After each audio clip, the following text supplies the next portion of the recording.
அரசியலில் புதிய பரபரப்பை கிளப்பும் முக்கிய அறிவிப்பு வெளியாகியுள்ளது. வரவிருக்கும் சட்டமன்ற தேர்தலில் ஓபிசி மக்கள் உரிமை கட்சி தனித்து போட்டியிடும் என அக்கட்சியின் தலைவர் ரத்தின சபாபதி அறிவித்துள்ளார்.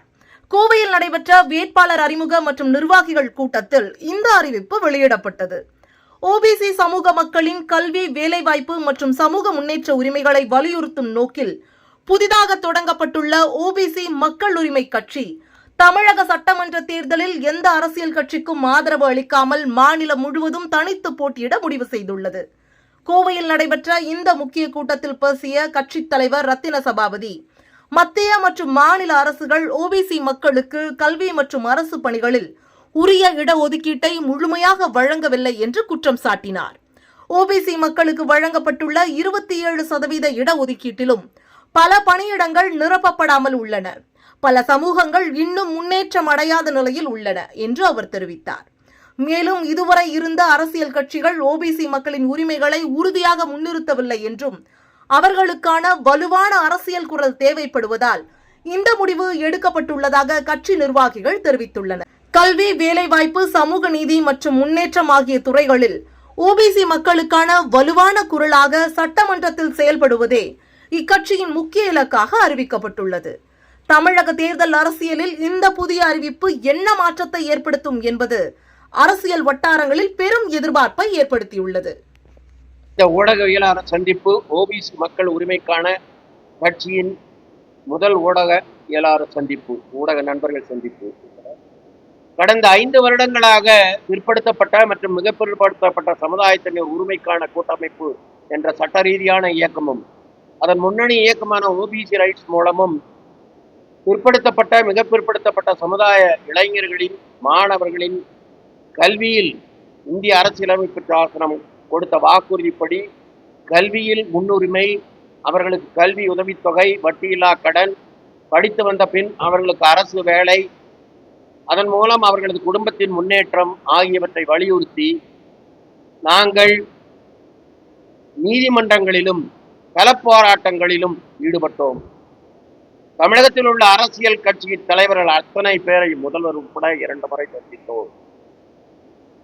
நாங்கள் வைத்த கோரிக்கை, இந்திய அரசியல் சாசனம் பிற்படுத்தப்பட்ட சமூகங்களுக்கு அளித்த வாக்குறுதியான கல்வியில் சலுகை, படிக்கும்போது உதவி, அவர்களது வேலைவாய்ப்பா, குடும்பத்தினரின் முன்னேற்றம் ஆகியவை சம்பந்தமானதாகும். ஆனால் யாரும் அதை காதில் போட்டுக் கொள்ளவில்லை. ஆகவே நாங்களே முயற்சி எடுத்து ஓபிசி மக்கள் மையம் மூலமாகவும் பல்வேறு தகவல் தொழில்நுட்ப பிளாட்ஃபார்ம் மூலமாகவும் மாணவர்களுக்கு கல்விக்கடன், ஏறத்தாழ 112 மாணவர்களுக்கு 18 கோடி ரூபாய் கல்விக்கடனும் ஸ்காலர்ஷிப்பும், ஓபிசி மக்களுக்கு உதவ ஓபிசி மக்கள் மையங்களும், இளைஞர்களுக்கு உதவ OBCRight.org என்ற வலைத்தளமும் வைத்து ஒரு மாதத்திற்கு ஏறத்தாழ 1 லட்சம் இளைஞர்கள் அதை பயன்படுத்தி வருகின்றனர்.